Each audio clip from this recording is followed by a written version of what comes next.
네, 반갑습니다. 우리 앞뒤 좌우로 함께 인사하겠습니다. 쳐다봐 주시고. 기쁜 날입니다. 이렇게 인사합시다. 시작. 기쁜 날입니다. 기쁜 날이시죠? 네. 아멘. 기쁜 날입니다. 오늘 부활주일로 우리가 지키면서 하나님을 예배합니다.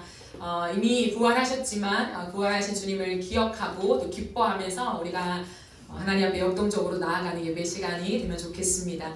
오늘 우리가 함께 나눌 말씀은 고린도전서 15장 12절부터 34절까지의 말씀입니다. 신약 성경 고린도전서 15장 12절부터 34절 말씀입니다. 우리 다 차례셨으면 한 절씩 교독하시고요. 마지막 절은 합독하겠습니다. 그리스도께서 죽은 자 가운데서 다시 살아나셨다 전파되었거늘 너희 중에서 어떤 사람들은 어찌하여 죽은 자 가운데서 부활이 없다 하느냐.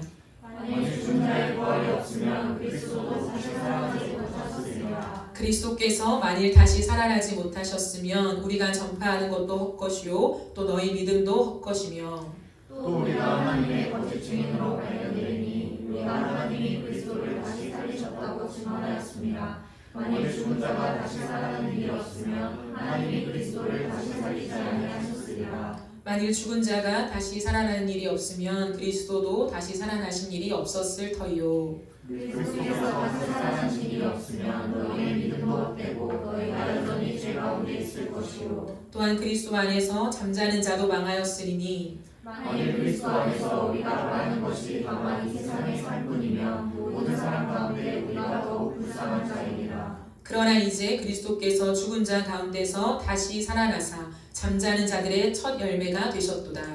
사망이 한 사람으로 말미암았으니 죽은 자의 부활도 한 사람으로 말미암는도다. 아담 안에서 모든 사람이 죽은 것 같이 그리스도 안에서 모든 사람이 삶을 얻으리라. 그러나 각각 자기 차례대로 되리니 먼저는 첫 열매인 그리스도요 다음에는 그가 능림하실 때에 그리스도에게 속한 자요. 그 후에는 마지막이니 그가 모든 통치와 모든 권세와 능력을 멸하시고 나라를 아버지 하나님께 바칠 때라.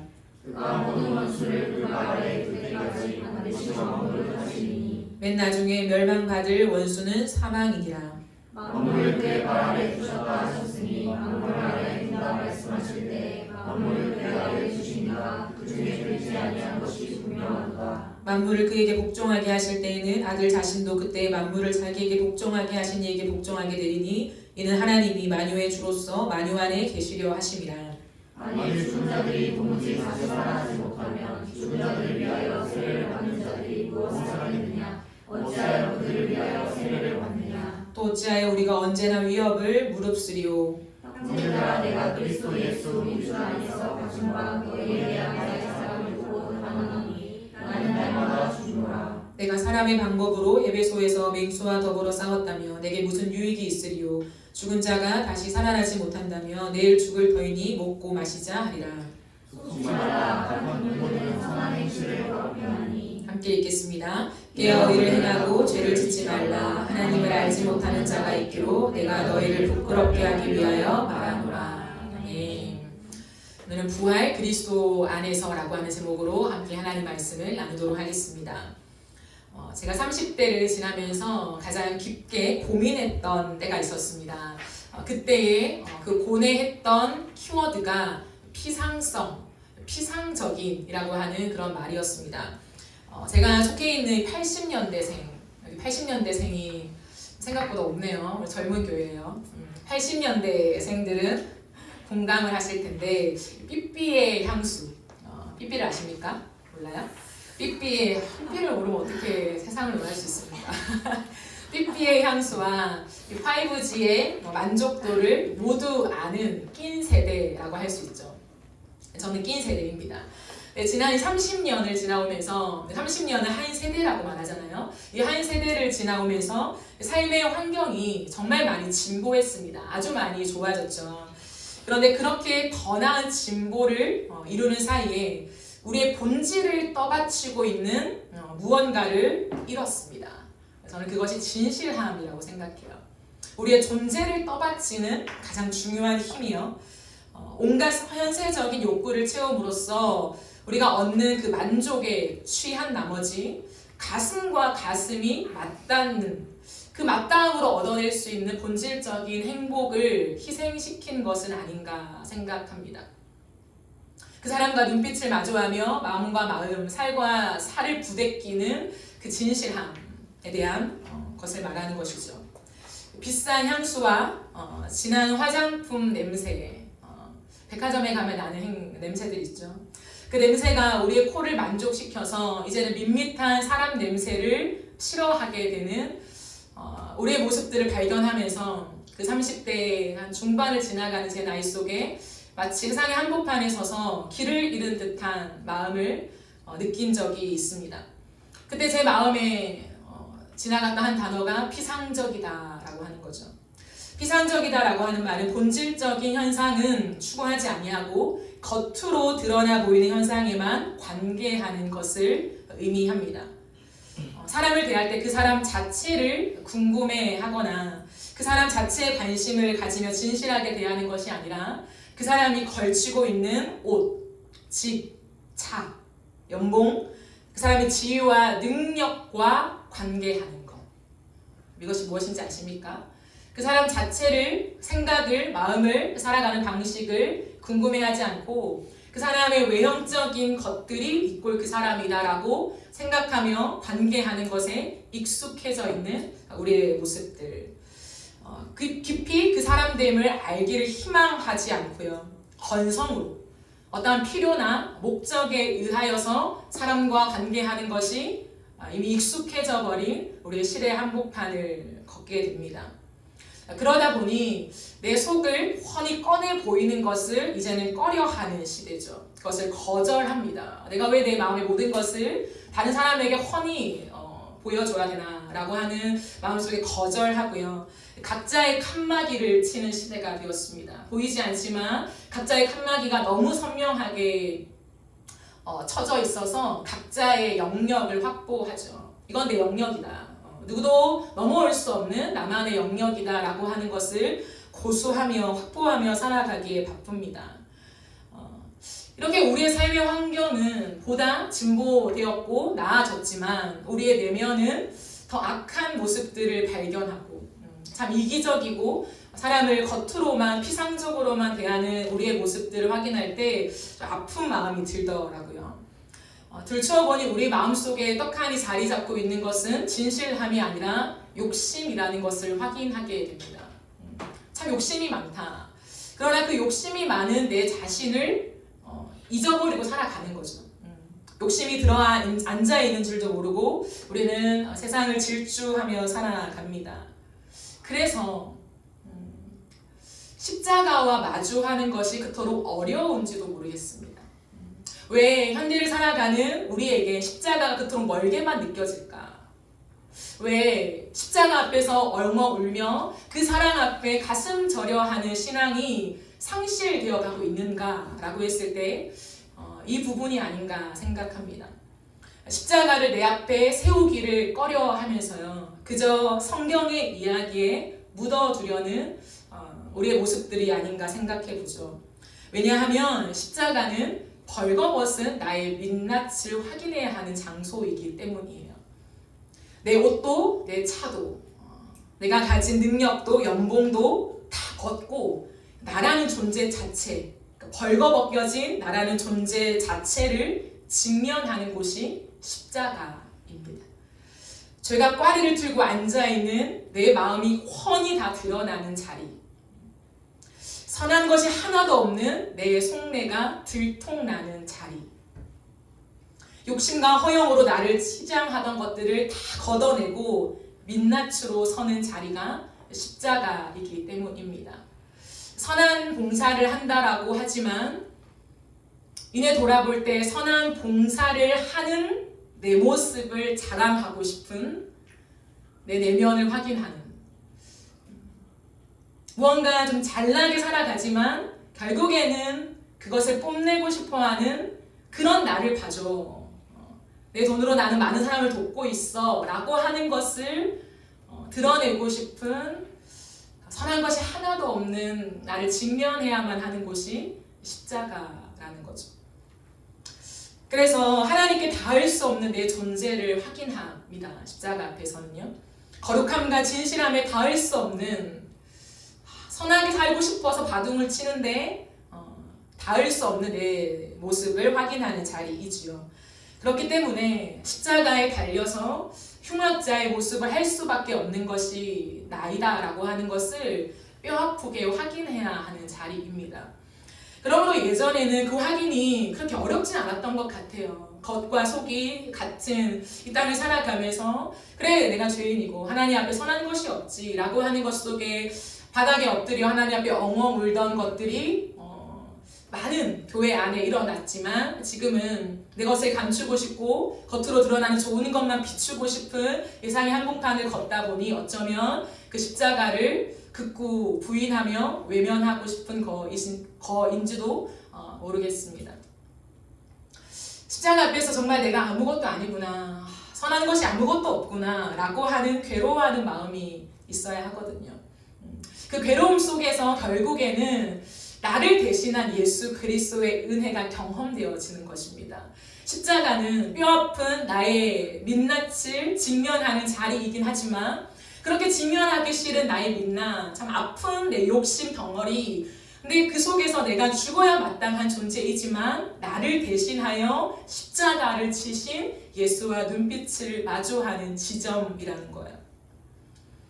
주님께서 내 대신에 벌거벗긴 나체로 그 십자가에 달리셨습니다. 그 어떤 것도 걸치지 않고요. 하늘의 영광과 그 빛난 모든 사람이 눈이 멀 수밖에 없는 그 영광을 가진 존재이지만 그 모든 것을 다 내려놓고 나체로 민낯으로 그 십자가에 달리셨죠. 죄에 대한 대가를 치르고 그분은 죽으셨습니다. 그 십자가 위에서 예수님은요 한 번도 자신의 무죄를 증명하려고 애쓰지 않으셨어요.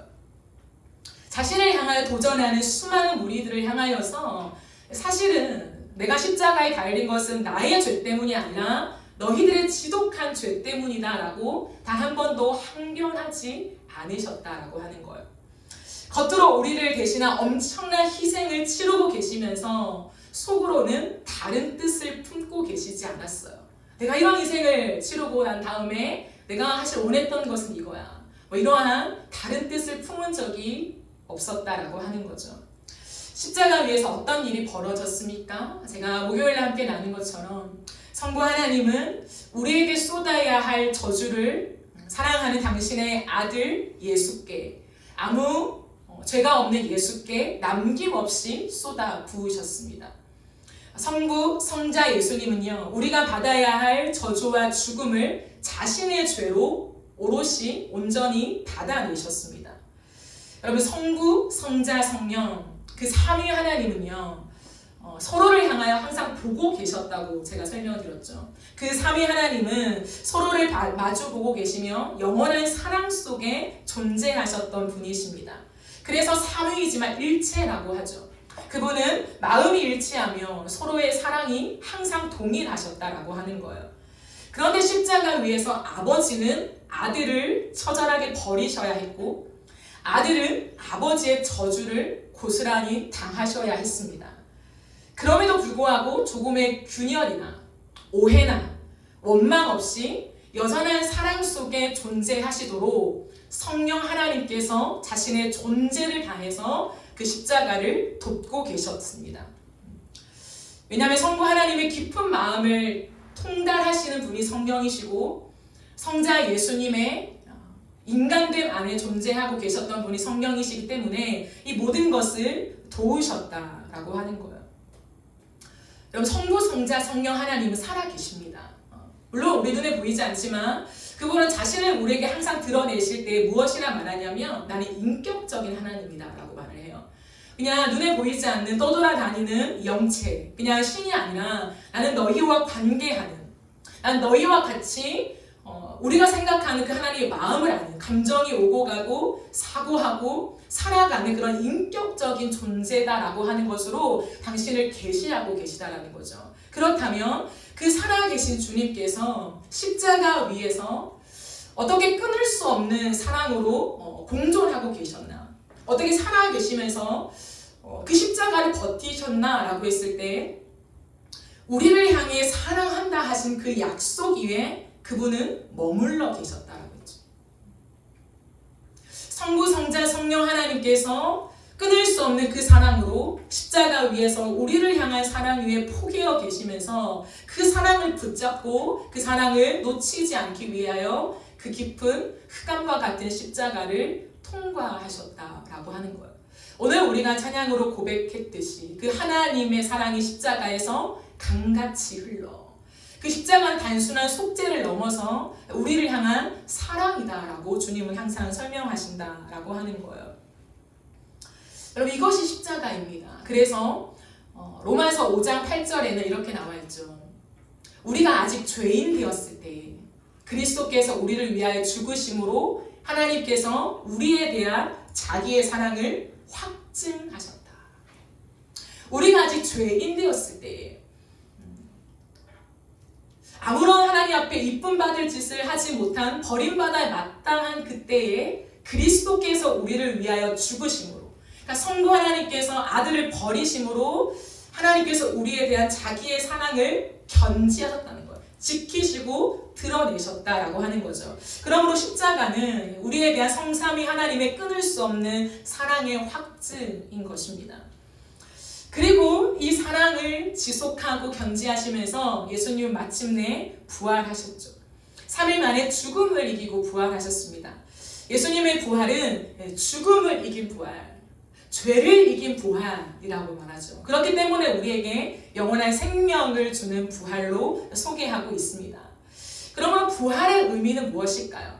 부활의 여러 의미가 있지만 부활의 의미를 좀 정리해 본다면 죄가 꽈리를 틀고 있는 우리의 옛 자아가 죽고 우리를 거룩하신 하나님 안으로 들어가게 하신 사건이라고 설명할 수 있습니다. 다시요. 죄의 꽈리를 틀고 앉아있던 우리의 옛 자아가 죽고 우리가 거룩하신 하나님 안으로 들어가게 된 사건. 이것이 부활의 의미라고 하는 거예요. 첫사람 아담은 죄로 인하여서 에덴 동산에서 쫓겨났습니다. 아담 안에 누가 있다고 했나요? 아담 안에 우리가 있어요. 아담 혼자 저지른 죄가 아니라 그 아담 안에 우리를 포함시켜 놓았습니다. 첫사람이다 라고 하는 것은요, 순서적인 의미가 있죠. 가장 먼저라고 하는 첫 의미가 있습니다. 그러나 그것은 대표성도 의미합니다. 첫사람이라고 하는 아담 안에 우리 모든 인류가 함께 포함되어 있다라고 하는 거죠. 그러므로 아담이 범죄하지 않았다면 우리 모두는 영원히 에덴 동산에서 하나님과 관계하며 살아갈 수 있었겠죠. 그것이 대표성의 원리라고 하는 거예요. 그런데 죄를 지어서 에덴 동산에서 쫓겨났고 그곳은 막혀져 있습니다. 그러니까 금지 구역이 된 거죠. 그러므로 우리가 절대 들어갈 수 없는 곳이 하나님 나라가 되었다라고 하는 거예요. 그런데 그리스도께서 우리의 모든 죄를 담당하고 죽으셨습니다. 그러므로 이제는 그리스도를 향하여 둘째 아담이자 마지막 아담이라고 하죠. 더 이상의 아담은 필요 없습니다. 둘째 아담이면 족하다는 거죠. 예수님께서 둘째 아담이 되어서 우리로 하여금 새 생명을 얻게 하시며 그 예수님 안에서 다시금 대표성을 가지고 우리 모두를 들여놓으셨다라고 하는 거예요. 오늘 우리가 읽은 본문 20절, 22절 말씀을 한번 보시겠습니다. 20절 말씀을 보시면 그러나 이제 그리스도께서 죽은 자 가운데서 다시 살아나사 잠자는 자들의 첫 열매가 되셨도다. 사망의 한 사람으로 말미암았으니 죽은 자의 부활도 한 사람으로 말미암는도다. 아담 안에서 모든 사람이 죽은 것 같이 그리스도 안에서 모든 사람이 삶을 얻으리라 라고 합니다. 영원한 생명을 얻는 것을 의미합니다. 첫 열매다라고 하죠. 동일합니다. 순서적인 의미도 맞아요. 예수님이 처음으로 부활한 존재이긴 합니다. 그러나 대표성을 의미한다는 거죠. 예수님과 함께 우리 모두가 부활할 수 있음을 드러내고 있습니다.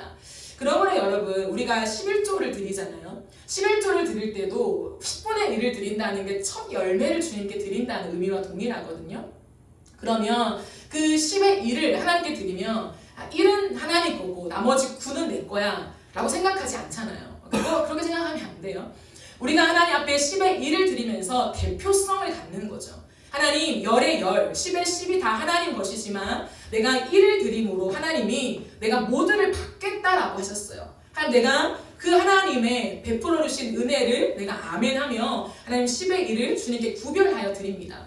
그러나 10의 9도 당신의 것이니 내가 이것을 하나님을 위해서 내가 정말 적절하게 사용하겠습니다 라고 하는 나의 결단을 담아드리는 것이 11조예요.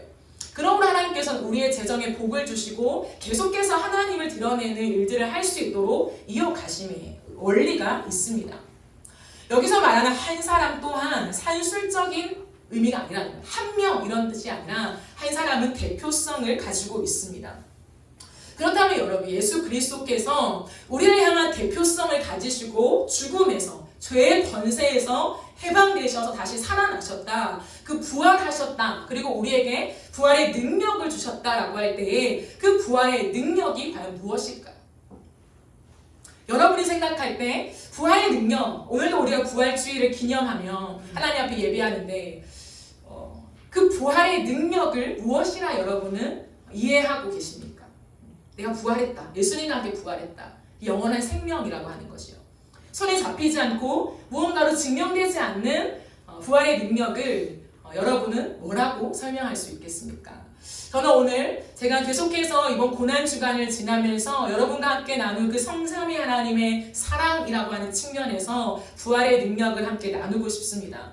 부활의 능력이 무엇이냐면 성삼위 하나님 안에 살면서 그분의 진실한 사랑에 동참하는 것을 의미합니다. 하나님이 우리에게 부활의 능력을 주셨다라고 하는 것은 적극적인 의미로 우리를 하나님 안으로 들어가게 하셨다는 거예요. 우리가 들어가는 것입니다. 들어가서 그분의 성삼위 하나님의 측량할 수 없는, 끊을 수 없는 그 진실한 사랑에 우리로 하여금 동참시키시는 거죠. 진실하다라고 하는 뜻이 뭘까요, 여러분? 진실하다. 겉과 속이 일치한다라고 하는 것이죠. 겉과 속이 같다라고 하는 것입니다. 겉의 행동과 속의 의도가 다르지 않고 일치하는 것입니다. 그럼 진실한 사랑은요? 진실한 사랑은 어떠한 경우에도 변하지 않고 그 사랑을 지켜내는 것을 진실한 사랑이다라고 이야기합니다. 어떤 사람들은, 아니 어쩌면 대부분의 사람들은요, 나는 이건 불가능할 것 같아 라고 생각할지 모르겠어요. 겉과 속이 같은 모습으로 어떻게 살아가나? 그게 가능한 건가? 나는 못할 것 같은데? 라고 생각할 수 있어요. 근데 그 생각은 지극히 당연한 생각입니다. 왜냐하면 우리로서는 그 진실함을 이룰 수 없는 죄인이기 때문이에요. 하지만 부활의 능력이 예수 그리스도 안에서 우리에게 주어진 것처럼 진실한 사랑을 행할 수 있는 능력 또한 예수 그리스도 안에서 우리에게 주어진 거라는 거죠. 나는 할 수 없습니다. 나는 못하죠, 진실한 사랑을. 그러나 우리가 오늘도 예수 그리스도 안에 속해 있을 때에 그 예수의 능력으로 말미암아 진실한 사랑을 할 줄 아는 사람으로 하나님이 우리를 거듭나게 하셨다는 거예요. 하나님이 우리를 사랑할 줄 아는 지위로 높여주셨다라고 하는 거예요. 이것이 엄청난 은혜요 기쁨인 것이죠. 우리가 그리스도를 깊이 묵상하고 그분을 따를 때 나도 모르게 내 마음과 삶 속에 진실한 사랑을 낳게 된다라고 하는 거예요. 왜냐하면 끝없이 우리를 그 거룩하시고 진실하신 성삼위 하나님 안으로 초대하심으로 그 사랑을 배우게 하시거든요. 말씀을 왜 읽습니까? 우리가 왜 하나님 앞에 나와 기도를 합니까? 왜 십자가 앞에 머뭅니까? 항상 내 죄를 확인하라고? 아니에요. 그거 너무 끔찍하고 잔인하죠. 하나님이 무엇이냐면 우리가 할 수 없음을 확인하게 하는 거예요. 십자가 앞에 서는 것은 내가 얼마나 사랑하지 못하는 존재인가, 사랑하려고 노력했지만 또 실패한, 사랑하지 못한 이기적인 나의 것들을 고수하고 있는 나의 완악함을 마주하면서 나를 대신하여 십자가를 지신 그 온전한 사랑을 견지하시며 나를 향한 사랑을 확증하신 진실한 사랑과 입맞춤하면서 나 또한 그 사랑을 배워가게 하시기 위해서 십자가 앞에 서라고 얘기하는 거예요. 그러므로 우리가 내 죄를 직면하기가 너무 힘들어, 나는 내 민낯을 보고 싶지 않아 라고 해서 십자가를 세우지 않는다면, 십자가 아래에 엎드리지 않는다면 진실한 사랑을 배우지 못한다는 거예요. 우리가 하는 것이 이기적인 사랑일 뿐이겠죠. 그래서 우리에게는 오늘도 예수님이 필요한 거예요. 예수의 십자가 앞에 서지 못하는 사람들은요, 예수가 필요 없어요. 왜일까요? 내 능력으로 오늘을 살아지거든요. 아침에 열심히 준비해서 직장을 가서 내가 지금까지 쌓아온 능력이나 업무 활용 능력들을 펼쳐서 처리하면 되거든요. 그것을 위해 하나님 앞에 매달려 하나님 도와주세요 라는 기도가 없어도 되어지거든요. 난 잘 말할 수 있어요. 잘 처리할 수 있어요. 밑에 사람들을 잘 지도할 수 있다는 거죠. 그러니 오늘 예수님이 필요하지 않은 거예요. 절실하지 않은 것입니다. 그 중심에 무엇이 있을까요? 세상의 것들이 있는 거죠. 세상에서 내 프로젝트를 잘 감당할 수 있습니다. 내 업무를 잘 감당할 수 있어요. 별 문제 없이. 아니 어쩌면 많은 사람들한테 인정받으며 너 일 잘하네. 일 처리 잘하네. 이런 태도가 좋네. 여러 가지 인정을 받을 수 있다라고 하는 거예요. 그러나 그 속에 다른 사람을 진실하게 사랑하는 것은 남기지 못합니다. 세상의 방법으로는 결코 진실한 사랑을 가르쳐 줄 수 없다라고 하는 거예요. 단순한 배려, 친절함, 거기까지는 갈 수 있겠죠. 그러나 예수 그리스도께서 우리에게 보여주신 진실한 사랑, 내 겉과 속이 같은 진실한 사랑, 그 삶으로 초대하는 인생이 될 수는 없다라고 하는 거예요.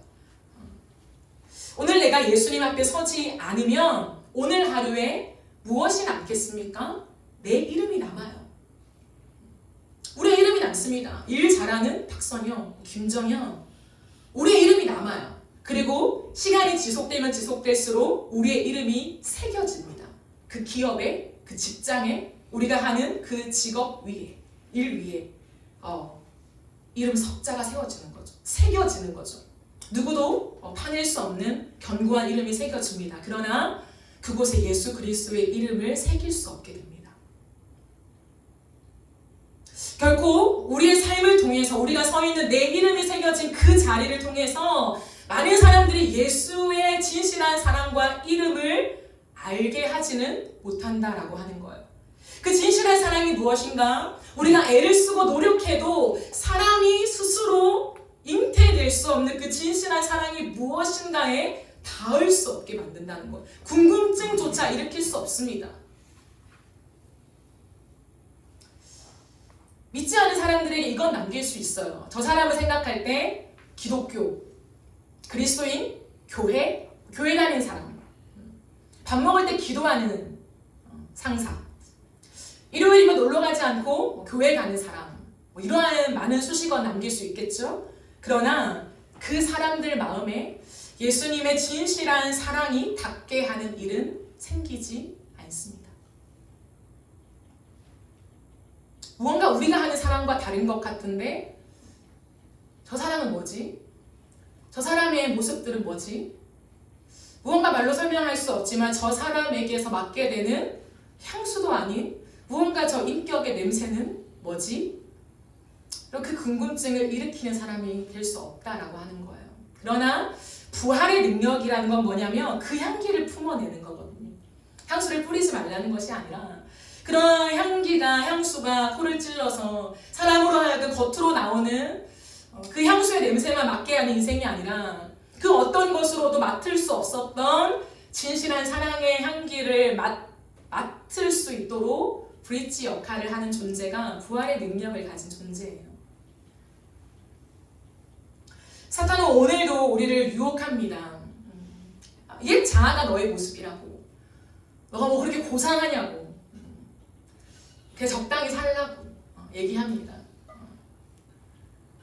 그러면서 우리를 부추기며 속삭이죠. 억울할 때는 억울하다고 말하는 거야. 다른 사람을 짓밟는 거야. 그렇게 해봤자 좋은 일이 닥치진 않아 라고 우리를 부추기고 있습니다. 그러나 십자가의 은혜와 부활의 능력을 온전히 경험했던 사도 바울은 고린도 성도들에게 그리고 오늘도 우리에게 이렇게 말씀합니다. 31절, 32절, 33절 말씀인데요. 형제들아, 내가 그리스도 예수 우리 주 안에서 가진 바 너희에 대한 나의 자랑을 두고 단언하노니 나는 날마다 죽노라. 내가 사람의 방법으로 에베소에서 맹수와 더불어 싸웠다면 내게 무슨 유익이 있으리요? 죽은 자가 다시 살아나지 못한다면 내일 죽을 터이니 먹고 마시자 하리라. 속지 말라. 바울은 내가 그리스도 안에서 가진 것을 두고 자랑한다. 무엇을요? 내가 날마다 죽는 것을 자랑한대요. 사도 바울은 내가 이미 예수님을 알고 복음을 전하는 사도가 되었으니 나는 좀 고상한 인격이 되었다라고 설명하지 않아요. 로마서 7장 이후에도 보면 알듯이 정말 내 안에 선한 것이 하나도 없는 이 자아가 싸운다라고 얘기를 해요. 오호라 나는 공고한 사람이로다. 이 사망의 몸에서 누가 나를 건져내랴. 항상 옛 자아가 나를 치고 들어온다라고 하는 거죠. 그런데 사단은 언제나 그래 옛 자아가 너의 자아야. 옛 모습이 너의 모습이지 라고 우리를 부추긴다는 거야. 하지만 사도 바울은 그때마다 선언합니다. 아니 나는 십자가에서 죽었다. 내 대신 예수님이 죽으셨고 나의 옛 자아는 이미 죽었다. 예수 그리스도의 부활로 말미암아 나는 새롭게 태어났다. 그러므로 나는 이제 옛 자아를 따라 살아가는 인생이 아니라 그리스도 안에서 살아가는 인생이 되었다. 그러므로 나는 진실한 사랑을 하는 인생으로 걸어갈 것이다 라고 선포하며 살아간다는 거예요.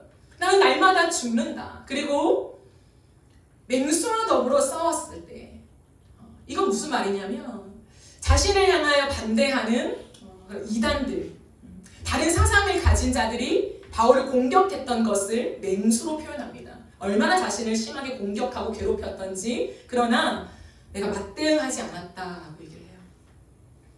내가 살아가는 인생의 목표나 나의 방향이 이 세상뿐이었다면 나는 맞받아 쳤을 것이다 이 말이에요. 내가 왜 참냐. 맞받아 치고 나도 그들을 짓밟고 일어서서 이것이 진실이다라고 하는 것을 밝힐 것이다. 내가 잘못한 것이 없음을 나도 증명할 것이다 라고 얘기해요. 그러나 우리가 이제는 이 세상을 버타여 살아가지 않고 영원한 하나님의 나라 안으로 들어간 존재이기 때문에 우리가 아직 죄인 되었을 때에 나를 향한 사랑을 견지하신 그 사랑을 본받아 살리라. 나를 향하여 침을 뱉는 사람들에게 엉덩이를 걷어차 주는 것이 아니라 덫을 놓아주면서 깔깔거리며 속 시원해하는 인생이 아니라 때로는 하나님께서 죄인임에도 불구하고 그들을 또 사랑하고 있는, 그러나 무지함 속에 전혀 진실한 삶이 무엇인지를 배우지 못하는 그들을 위해서 내가 참아주며 그들을 위해 기도하는 자로 서리라 라고 하는 거예요. 쉽지 않은 고백입니다. 그러나 그것이 자신의 어떠함이 아니라 그리스도 예수 안에서 발견된 은혜라고 사도 바울은 고백하고 있지요. 시대를 살아가면서 얼마나 많이 우리의 감정과 우리의 환경을 통하여 사랑이 저 바닥으로 떨어지는지 모르겠습니다. 이제는 아이를 낳아도 내 형편이나 나의 감정이나 어떠한 것을 통해서 아이를 버려도 되는, 가능한, 지워도 되는, 그건 나의 선택임을 부추기는 이 세상의 한 도판을 걸어갑니다. 어찌하여 생명을 향한 내 사랑을 견지할 수 있겠습니까, 여러분? 어떠한 상황과 나의 손해가 내 인생을 잡아먹는 것 같은 현실 안에서도 어찌하여 다른 사람을 향한 사랑을 견지할 수 있겠냐 말입니다. 우리로서는 불가능한 거야. 그러나 주님은 부활의 영광을 누리게 하면서 그 사랑, 진실한 사랑, 내가 모든 것을 다 온전히 담당하면서까지도 다른 사람을 살려내는 그 사랑으로 우리가 나아가기를 기대한다라고 하는 거예요. 예전 같지가 않죠. 지금은 부모도 부모의 인생이 중요한 시대이니까요. 그것을 나쁘게 얘기하고 싶진 않습니다. 하지만 어찌 보면 이 땅에서 사랑, 그래도 조금 더 온전한 사랑을 보여줄 수 있는 것이 부모의 사랑이라고 하잖아요. 그러나 그 부모의 사랑마저도 이기적인 사랑으로 가고 있는 이 시대가 참 아픈 것 같아요. 우리는 무엇을 빗대어 과연 진실한 사랑을 엿볼 수 있는가? 길이라도 찾아갈 수 있는가? 무언가 그 길마저 잃어버린 느낌을 제 마음속에 지울 수가 없습니다. 그러나 우리가 그 길을 터주는 사람이 되어야 하지 않겠습니까? 이 땅 가운데 모든 사방이 막혀도 다시 한번 우리의 인생을 통하여 그 길을 터내며 그 틈을 내면서 이 사랑으로 눈을 돌려봐라. 세상의 이기적인 사랑, 계산하는 사랑, 계수하는 사랑, 질긴 나를 원하는 사랑이 가득한 이 세상 한복판에서도 아니다. 진실한 사랑이 있다. 너무 부족하게 태어난 아이여도 버리지 않고 세상의 그 어떤 아이와 비교하지 않고 나에게 절대적으로 사랑스러운 아이로 키워낼 수 있는 힘이 여기에 있다. 장애우로 태어나면 어떠냐? 내 아이인데. 좀 부족하면 어떠냐? 내 아이인데. 내 거잖아, 내 거. 끝없이 세상과 비교하며 다른 집 애들과 비교하며 우리 아이를 등한시 여기며 이 마음에 무언가 미워하고 다시 끌어안고 이런 마음을 가지는 것이 아니라 가장 귀하게 여길 줄 아는 그 진실한 사랑, 내가 잉태했으니 평생을 사랑하기로 책임지는 이 사랑의 마음을 견지할 수 있는 진실한 사랑이 여기에 있습니다. 예수 그리스도 안에 있습니다. 그것을 보여주는 사람이야. 그러므로 우리의 인생에 틈이 있어야 돼요, 여러분. 틈. 바쁜 현대를 살아갑니다. 맞아요. 직장에 가면 내가 오너가 아닌 이상 여유가 없죠. 물론 오너도 바쁘니까 여유가 없을 수 있지만 상대적으로 더 밑에 우리가 직원으로 있는 삶에서는 더 여유가 없어요. 그런데 거기에 속으면 안 돼요. 우리가 틈을 유지해야 한다는 거예요. 삶 속에서 틈을 유지해야 합니다. 어떤 틈이요? 저는 이렇게 기도를 해요. 하나님, 내가 일꾼이 되지 않기를 원해요. 물론 일꾼이죠. 일을 해야죠. 직장에서 일을 하고 저도 교회라고 하는 곳에 오면 많은 업무를 감당해야 돼요. 지금은 보다 적지만 제가 전임으로 풀타임으로 사역할 때는 아침에 출근하자마자 퇴근 시간도 없이 밤 늦게까지 많은 업무들을 처리합니다. 별로 다를 게 없어요. 그런데요, 항상 그 한복판에서 제가 하나님께 그 틈을 두면서 기도했어요. 하나님, 일꾼이 되고 싶지 않아요. 일꾼이. 왜냐하면 일꾼이 돼보니까요, 업무에 머리가 팽팽 돌아가고 어떻게 이걸 해줘야 되고 그 다음을 놓아줘야 되고 이것에 집중하다 보니까요, 깍쟁이가 되더라고요. 내 마음이 깍쟁이가 돼요. 내 마음에 여유가 없어요. 사람의 얼굴과 눈빛을 마주할 수 있는 여유가 없더라고요. 저 사람은 어떻게 일을 처리하지? 우리가 같이 협업하는데 나는 10분의 1을 했어. 저 사람은 얼마큼 했어? 10분의 1도 안 하네? 10분의 1이 많아? 적은데 어떻게 이것도 안 할 수 있어? 정말 게으르네? 우리의 생각에 업무 위주 일꾼이 되다 보면 항상 그렇게 팽팽 돌아가요.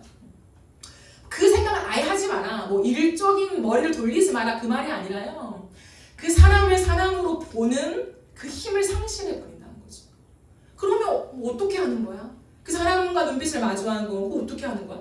전혀 감각이 없어지는 거예요. 그러니까 무조건 용납해주는 건가? 이렇게 생각하는 거죠. 그런 게 아니라 우리의 삶 속에서 하나님과 진실한 사랑, 내가 죄인 되었을 때 아무런 능력이 없는 상실한 존재일 때 우리를 향한 사랑을 견지하신 그 사랑을 깊이 묵상하는 틈들이 있어야 한다는 거예요. 고민하는 시간이 필요합니다. 나는 이거 빨리 처리해야 되니까 고민할 시간도 없고 틈도 없어. 그렇게 되면 깍쟁이가 돼요. 저는 그렇더라고요. 마음에 여유가 없어요. 사람을 품을 수 있는 힘이 없어요. 그러니 다 똑같이 얘기하죠. 이 정도의 성과를 내야 하는데 함께 일하는 사람들, 우리의 모습들 속에 이게 안 되니까 결국 회사는 성과를 원하고 달려가야 되지 않아? 그럼 어떻게 하는 거야? 성과를 안 내는 거야? 이 소용돌이 속에 계속 이 길로 걸어간다는 거예요. 누군가를 봐주고 그 사람의 인생을 궁금해하고 들여다보고 이 사람의 부족함이 뭐냐? 왜 부족할까? 그럼 나에게 가진 건 뭐지? 내가 어떻게 도울 수 있을까? 어떻게 가르쳐 줄 수 있을까? 가르쳐도 안 돼요? 그럼 내가 어떻게 해야 될까? 어디까지 내가 할 수 있을까? 이 씨름들이 우리의 씨름이 되어야 되잖아요. 결과론적으로만 보는 것이 아니라 그 과정을 내가 어떻게 가져갈 것인가? 무엇을 나는 스트레스 받아하고 지금 고민하고 있는가? 업무가 안 나오는 거? 저 사람 때문에 내가 잘 안 되고 있는 것들? 거기에 내가 온갖 스트레스를 받으며 갈 것인가? 아니면 나는 되는 저 사람이 안 돼요. 똑같이 배웠는데, 똑같이 인턴을 거쳤는데 저 사람은 그 단계에 못 올라. 물론 불성실함도 있겠죠. 하지만 좀 다를 수 있다는 거예요, 사람은.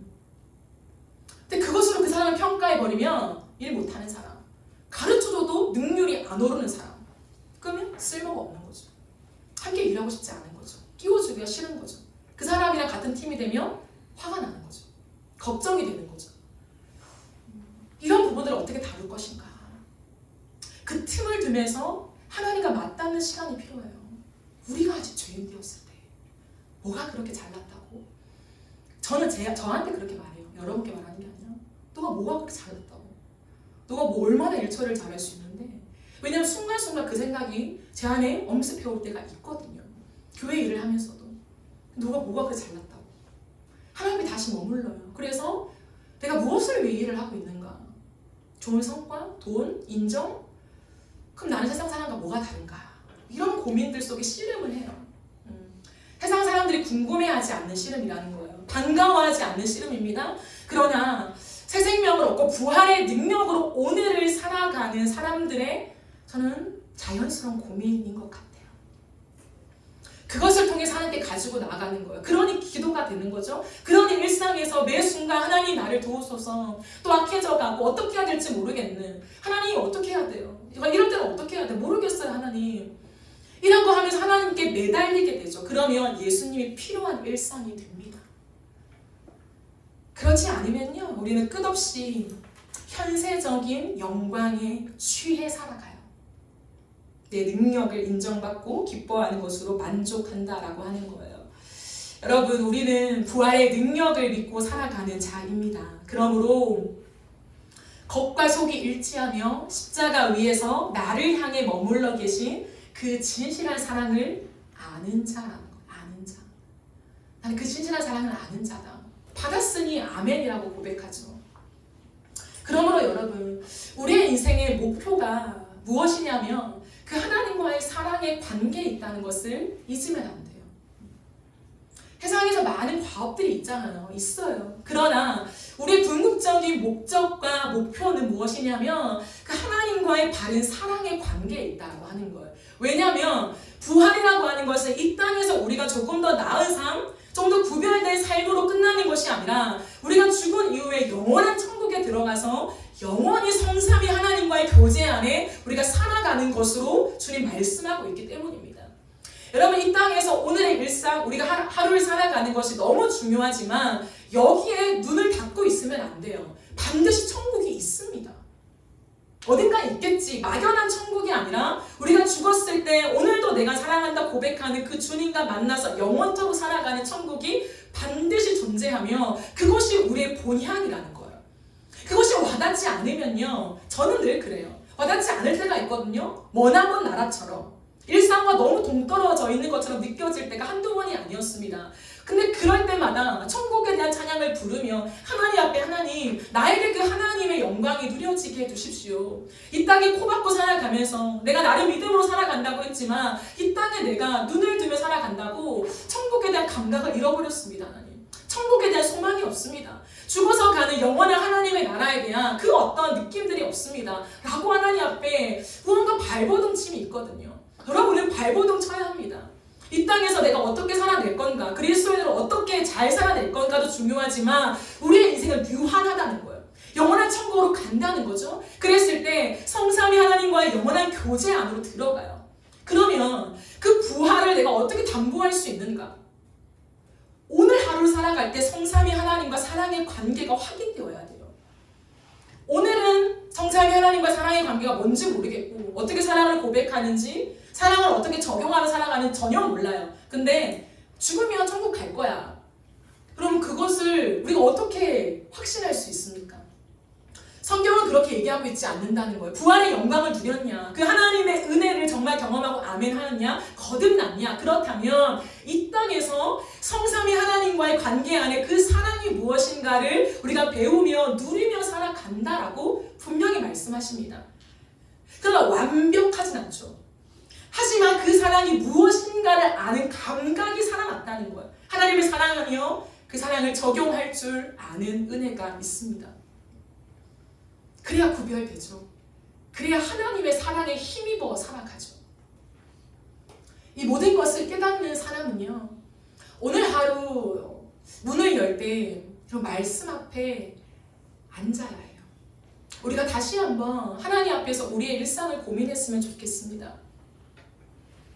말씀을 읽지 않고 기도하지 않는다는 건 뭐냐면 오늘 내 힘으로 살아갈 수 있다라고 하는 증거예요. 저도 하나님 앞에 그렇게 항상 기도해요. 하나님, 말씀을 알고 내가 정말 많은 성경을 읽고 이미 가진 지식이 있다라고 생각하면서 오늘 하루 내가 하나님 앞에 엎드려서 말씀을 묵상하지 않으면 내가 오늘도 내 힘으로 살아갈 수 있다라고 하는 증거입니다. 하나님, 나를 불쌍히 여기소서. 싸워내야 한다는 거예요. 속지 마라. 이 세상이 다인 것처럼 속지 마라. 사람들의 인정에 속지 마라. 대단한 사람이 된 것처럼 속지 마라. 우리는 죄인이다. 예수 그리스도의 의의 옷이 덧입혀졌기 때문에 우리는 의인인 거지 우리가 스스로 의인 된 것이 아니라는 거예요. 오늘도 그리스도의 의의 옷이 덧입혀지고 진실한 사랑을 가르쳐 주심의 은혜 안에 붙잡혀 있을 때 우리는 이 세상 속에 세상이 할 수 없는 진실한 사랑을 할 줄 아는 자가 된다라는 것입니다. 그러니 말씀을 묵상합시다, 여러분. 그게 우리의 생명줄이라니까요, 여러분. 기억하세요. 내가 오늘 말씀을 읽지 않고 시작했다. 기도하지 않았다. 내가 오늘도 하나님 없이 잘 살 수 있다라고 넉넉하게 생각하는구나. 내가 착각하고 있구나. 그럼 그 생각을 하며 번뜩 정신을 차려야 해요. 그리고 하나님 앞에 말씀을 단 한 절이라도 묵상하며 아침을 시작해야 돼요. 놓쳤다. 중간이라도 하세요. 하나님 도와주세요. 내 본성을 확인하는 거예요. 하나님 오늘도 어제 뜨거웠지만 오늘 또 뭔가 하나님 말씀을 읽기 싫고 냉랭해지고 귀찮고 알지만 가까이 하고 싶지 않은 이 마음을 고백해야 한다고요. 내버려 두는 게 아니라 모른 척하는 것이 아니라 부활의 영광을 누렸다면 하나님 내가 옛 자아에 속아 넘어가지 않기를 원합니다. 하나님 또 하나님을 거부하고 있네요. 하나님은 나를 불쌍히 여겨주시고 제발 내 마음에 감동을 주십시오 라고 하는 그 은혜가 있어야 합니다. 우리는 감사하게도 또 한 지체가 큐티를 먼저 올리고 또 여러 가지 또 문구도 올려주잖아요. 그것을 통해서 내가 놓쳤구나. 다시 하나님 말씀을 붙잡아야지. 잠깐이라도 기도해야지. 라고 하는 동기부여를 받는다면 정말 건강한 공동체이죠. 그렇게 우리가 함께 지어져 가자고요. 넘어질 수 있어요. 하지만 계속 도전하는 거, 하나님 앞에 나아가는 그 역동적인 자세는 우리가 견지해야 하는 거잖아요. 그게 부활의 능력이라니까요. 그 부활의 능력으로 다시 일어납시다. 그래서 우리가 서로를 위해서 정말 많이 축하해줄 때 축하해주고 고민해주고 하는 부분들이 있잖아요. 너무 감사해요. 근데 이것이 더 깊어지고 확대되어지기를 기대합니다. 제가 왜 생일이 되면 우리가 선물을 사와서 나눠주는 걸로 제가 하는 줄 아세요? 어느 순간 이제 카카오톡이 너무 잘 되어 있고 감사한 일이지만 온라인 선물이 되면서 저는 그렇더라고요. 마음이 별 큰 고민과 감동 없이 그냥 좀 중간쯤 하는 그런 선물들을 그냥 보내면서 축하하더라고요. 그게 나쁜 건 아닌데 제 마음을 정직하게 들여다보니까 그 사람의 생일을 기억하고 진짜 축하해주나 그 진실함이 빼앗겨 버려지더라고요. 예전에는 그 사람을 떠올리며 이 사람 뭘 좋아했더라? 어떤 색을 좋아했지? 나랑 만날 때 어떤 얘기를 했지? 그것들을 생각하면서 이번에 이 선물을 한번 해줄까? 저 선물을 해줄까? 너무 많은 선물을 했는데 색다른 게 뭐가 있을까? 없네? 몇 시간을 허비하는 그 낭비 그게 없더라고요. 그냥 효율적으로 또 그 사람이 나한테 선물해준 그 가격대로 2만 원이면 2만 원대로 그렇게 하고 있는 내 모습이 싫더라고요. 그래서 좀 번거롭고 귀찮을 수 있지만 서로를 생각하며 그 생일날 진짜 기뻐해주며 우리가 각자의 선물을 준비해와서 주는 것들에 대한 의미인 거죠. 비록 작은 것 같지만 저는 이것이 또 하나의 출발이 될 수 있다고 생각합니다. 누군가를 마음에 넣고 그 사람을 기억하고 생각하고 묵상할 수 있는 것. 단 그 사람이 내가 묵상한 깊이만큼 알지 못할 수도 있죠. 내가 널 이만큼 생각하고 있어. 내가 널 이만큼 알고 싶어서 이렇게 고민하고 있어 라고 하는 정도의 농도를 알지 못할 수 있습니다. 그러나 괜찮은 것. 그러나 내가 그 사람을 생각하는 이 깊이만으로 감사한 것, 기뻐할 수 있는 것. 저는 이것이 주님의 마음이 아닌가 생각합니다. 말씀을 정리하겠습니다. 예수님은 죽음을 이기고 부활하셨습니다. 부활하신 예수님 안에 우리가 있습니다. 부활은 죄가 꽈리를 틀고 앉아있던 우리의 옛 자아가 죽고 우리가 거룩하신 하나님 안으로 들어가게 된 사건입니다. 부활은 우리에게 놀라운 능력이 됩니다. 성삼위 하나님 안에서 그분의 진실한 사랑에 동참하게 하십니다. 사랑할 줄 모르는 우리가 진실한 사랑을 배워 하게 됩니다. 나 중심의 이기적인 사랑, 계산적인 사랑, 변덕스러운 사랑이 아니라 한결같은 사랑, 진실한 사랑을 할 줄 아는 인격으로 하나님이 우리를 초대하십니다. 이 사랑은 그리스도 안에서만 가능합니다. 그래서 그리스도를 떠나서, 말씀을 떠나서 우리는 홀로 설 수 없습니다.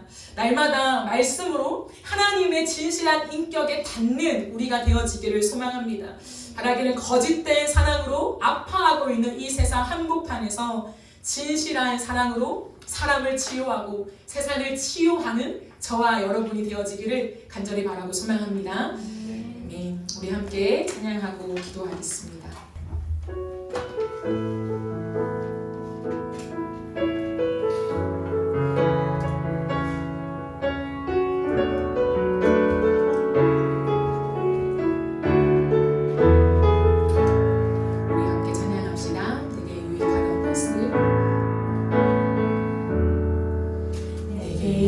유익하던 것을 다해로 여기는 구주를 위하여 모두 다 버리는 모든 것을 잃어버려도 낚아지 않음은 예수를 아는 지식이 가장 고상함이라.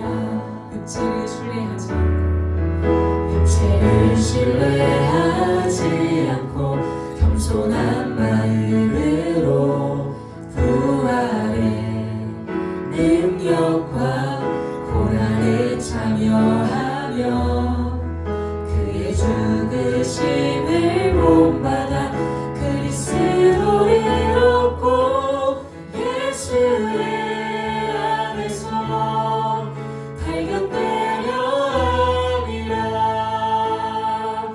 교태를 향하여 그리스도 예수 안에서 부름의 산을 위하여 달려가노라. 네 전에 있는 것을 모두 잊어버리고 앞에 계신 그리스도께로 달려가노라. 유익하던 것을 내게 유익하던 것을 다해로 여기네 구주를 위하여 모두 다 버리네 모든 것을 잃어버려도 가깝지 않음은 예수를 아는 지식이 가장 고상함이라. 육체를 신뢰하지 않고 겸손한 마음으로 부활의 능력과 고난에 참여하며 그의 죽으심을 본받아 그리스도를 얻고 예수의 안에서 발견되려 함이라. 교태를 향하여 그리스도 예수 안에서 부름의 산을 위하여 달려가노라.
위해서 그 성삼위 하나님이 포기고 계신 우리를 향한 사랑, 살아계신 주님께서 그 시간 힘있게 붙잡고 견지하고 계셨던 죄인된 우리를 향한 사랑, 변하지 않는 사랑, 버림받아 마땅하지만 단 한순간도 우리를 향한 사랑이 변개치 않아 죽음으로 그 완성하신 주의 사랑, 여러분 이 사랑을 아십니까? 이 사랑으로 오늘도 우리를 붙잡고 계세요. 오늘도 우리가 실패하고 주를 등지고 내가 잘난 맛에 세상을 누리며 달려가고 있는 나를 향하여서 단 한 차의 오차도 없이 십자가에 죽으신 동일한 사랑을 견지하시면서 우리를 지켜주고 계십니다. 이 사랑을 아십니까? 이 사랑이 강같이 우리의 인생에 흐르고 있기에 오늘도 우리가 생존할 수 있는 것입니다. 이 사랑에 깊이 감사하십시다. 그리고 하나님, 내가 이 사랑을 받은 자로서 부활의 영광에 동참한 자로서 이 땅을 살아가는 동안 진실한 자가 되겠습니다. 겉과 속이 같은 자, 하나님 그 일치된 자를 소망하며 내 인생에 진실한 사랑을 수놓아갈 수 있는 하나님 그러한 사랑으로 힘있게 우리 인생을 달려가게 하여 주시옵소서. 우리 주의 한번 외치며 기도하며 나가십니다. 주여,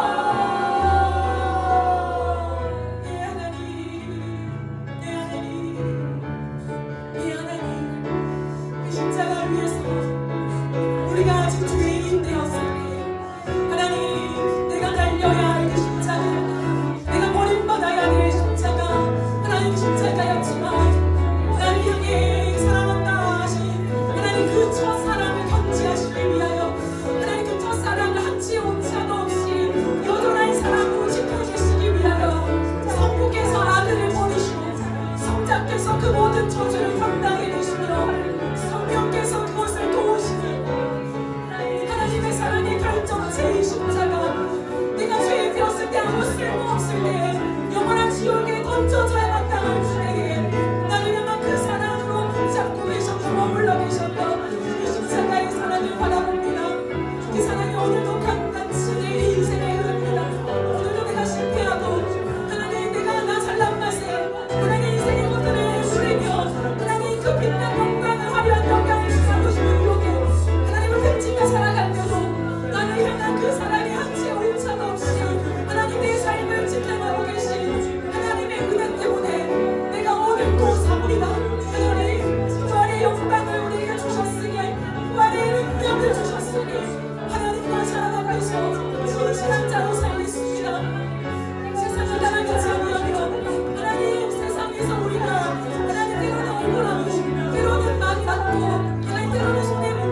아니잖아요. 옛 자아가 우리를 속이는 그 모든 것들을 다시 한번 십자가에 못 박고 하나님 내 표대는 그리스도 예수이십니다. 주의 진실성 안에 있습니다. 하나님 주님과 같이 진실한 사랑을 이 땅 가운데 드러내며 수많은 사람들이 나를 통해서 진실한 사랑의 주체이신 예수께로 달려올 수 있도록 하나님 그 인생이 나의 표대가 되게 하여 주시옵소서.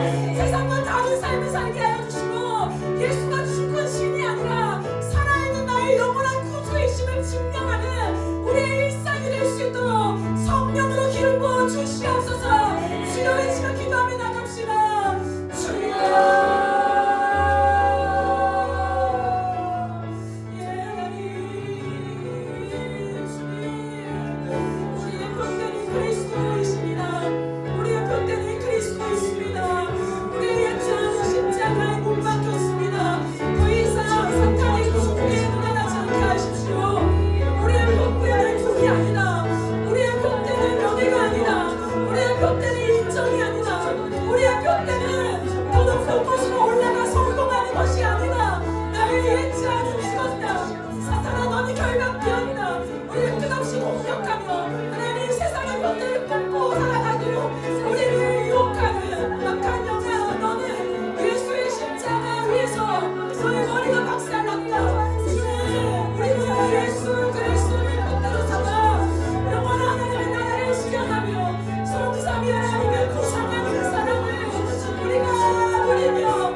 우리의 인생의 편대입니다. 세상의 비싼 향수에 취해서 내가 내 인생이 그 냄새라고 착각하지 않게 하시고 죄의 냄새가 나는 나를 다시 살리신 예수의 의로 덧입혀 주시며 예수의 보상을 하늘의 향기가 나게 하신 그리스도를 위하여 살게 하여 주십시오. 아버지 주여 하나님 우리의 삶을 인도하여 주옵소서. 주의 의지합니다. 하나님 십자가 위에서 우리를 향한 사랑에 포개어 머물러 계신 그 사랑, 하나님 그 사랑을 깊이 알기를 원합니다. 그 사랑을 너무 간과하며 너무 가볍게 지나쳐온 우리의 모습들을 회개합니다. 살아계신 성삼위 하나님께서 죄인된 우리를 향한 사랑을 어떻게 당신의 존재로 붙잡고 계시며 십자가의 죽음을 통과하셨는가 더 깊이 알게 하시고 그 사랑이 있기에 오늘도 죄가 자욱한 우리의 인생을 덮으시며 의의 길로 인도하시는 은혜 안에 살고 있음을 고백합니다. 하나님, 내가 잘났다고 착각하지 않게 하시고 오버하지 않게 하시고 세상 속에 너무 나대지 않게 하시고 그리스도의 사랑을 알아 그 사랑을 나누는 자로 내가 먼저 그 사랑 받았기에 참 볼품없어 보이는 누군가를 내 인생으로 덮어주는 것이 무엇인가 끝없이 고민하며 때론 답이 나오지 않은 순간에도 또 고민하며 그 바보 같은 낭비를 할 줄 아는 사람으로 이 땅을 살게 하여 주십시오. 티내지 않고 사랑하는 법, 받을 사랑을 계수하지 않고 주는 법,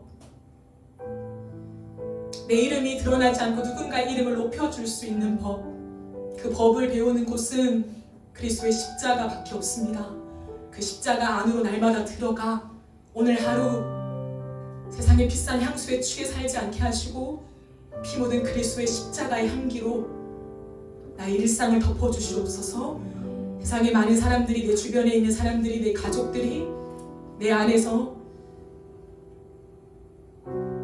죄악된 냄새만 풍기는 내 안에서 그리스도의 고상한 향기를 맡으며 그 진실한 사랑으로 이끌림 받는 그 브릿지의 역할로 이 땅을 살게 하여 주시옵소서. 하나님, 우리의 표대는 돈이 아닙니다. 명예가 아닙니다. 성공 아닙니다. 자랑이 아닙니다. 우리의 표대는 오직 예수 그리스도이십니다. 그 그리스도만을 위하여 달려가고 또 역동적으로 우리의 삶을 일으켜 우리의 열심으로 살아가는 인생의 한복판에 예수 그리스도 가장 귀한 그 이름을 새기는 복된 삶으로 걸어가게 하여 주옵소서. 감사드리며 예수님의 이름으로 기도드립니다. 아멘.